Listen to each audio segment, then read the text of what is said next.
پاکستان میں سیاسی درجہ حرارت ایک بار پھر بڑھ گیا ہے کیونکہ حکومتی اتحاد نے 27ویں آئینی ترمیم کا بل 2 تہائی اکثریت سے سینٹ سے منظور کروا لیا ہے۔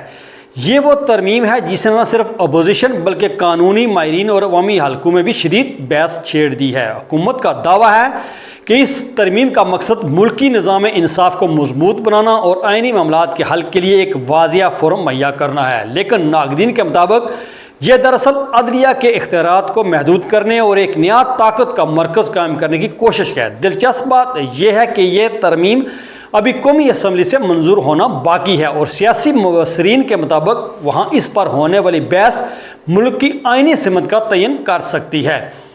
ذرائع کے مطابق 27ویں آئینی ترمیم میں 2 بڑی تبدیلیاں تجویز کی گئی ہیں۔ پہلی، افواج پاکستان میں ایک نئے اعلیٰ عہدے کی تشکیل اور دوسری ایک وفاقی آئینی عدالت کے قیام کی تجویز، جو پاکستان کے عدالتی ڈھانچے میں ایک بڑی تبدیلی سمجھی جا رہی ہے۔ اس سے قبل وزیر اعظم شہباز شریف کی حکومت نے 26ویں آئینی ترمیم متعارف کرائی تھی، جس کے تحت سپریم کورٹ میں جسٹس امین الدین کی سربراہی میں ایک آئینی بینچ تشکیل دیا گیا تھا، جبکہ ملک کی 5ویں ہائی کورٹس میں سے صرف سندھ ہائی کورٹ میں ایک آئینی بینچ قائم ہوا تھا۔ حکومت کا کہنا ہے کہ موجودہ عدالتی نظام میں مقدمات کے بوجھ اور آئینی تنازعات کے بڑھتے ہوئے دباؤ کو دیکھتے ہوئے ایک علیحدہ آئینی عدالت کا وقت کی ضرورت ہے تاکہ آئین سے متعلق مقدمات جلد نبٹ سکیں اور سپریم کورٹ پر بوجھ کم ہو۔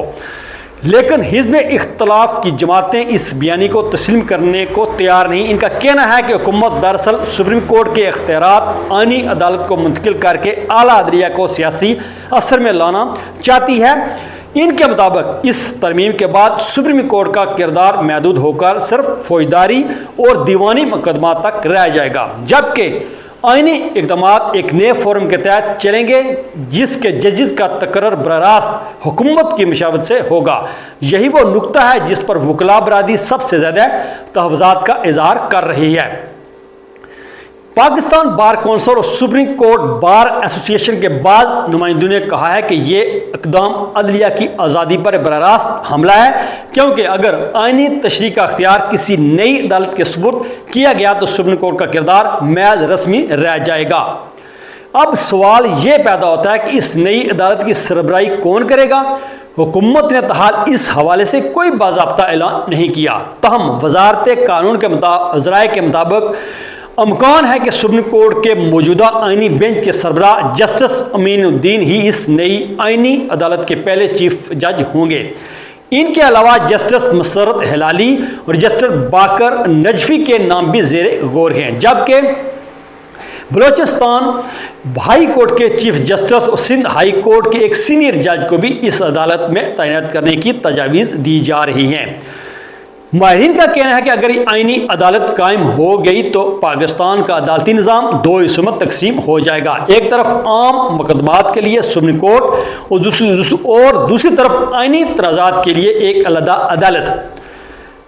اس سے نہ صرف عدالتی طریقہ کار میں تبدیلی آئے گی بلکہ طاقت کا توازن بھی متاثر ہوگا۔ بعض مبصرین کے مطابق یہ ترمیم دراصل عدلیہ اور حکومت کے درمیان جاری کشیدگی کا تسلسل ہے جو پچھلے چند برسوں سے شدت اختیار کر چکی ہے۔ سیاسی تجزیہ کاروں کا کہنا ہے کہ اگر حکومت قومی اسمبلی میں بھی 2 تہائی اکثریت حاصل کرنے میں کامیاب ہو گئی تو یہ پاکستان کی تاریخ کی ان چند آئینی ترمیم میں سے ایک ہوگی جو عدلیہ کے بنیادی ڈھانچے کو براہ راست متاثر کرے گی۔ تاہم اپوزیشن نے واضح کر دیا ہے کہ وہ اس ترمیم کے خلاف عدالت جانے سے گریز نہیں کرے گی۔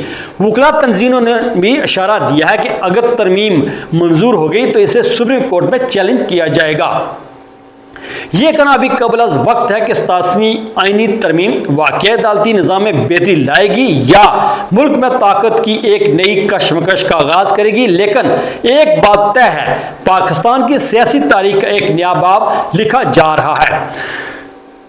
عوام کی نظریں اب قومی اسمبلی پر جمی ہیں، جہاں آنے والے دنوں میں یہ فیصلہ ہوگا کہ کیا ملک ایک نئے آئینی دور میں داخل ہونے والا ہے یا ایک نئی آئینی لڑائی شروع ہونے والی ہے۔ اگر آپ سمجھتے ہیں کہ آئینی عدالت کا قیام انصاف کے لیے بہتر قدم ہے یا اسے ایک سیاسی چال سمجھتے ہیں، اپنی رائے کمنٹس میں ضرور دیں۔ ویڈیو پسند آئی ہو تو لائک کریں، شیئر کریں اور زاویہ کو سبسکرائب کریں تاکہ آپ باخبر رہیں ان خبروں سے جو پاکستان کا مستقبل بدل رہی ہیں۔ خدا حافظ۔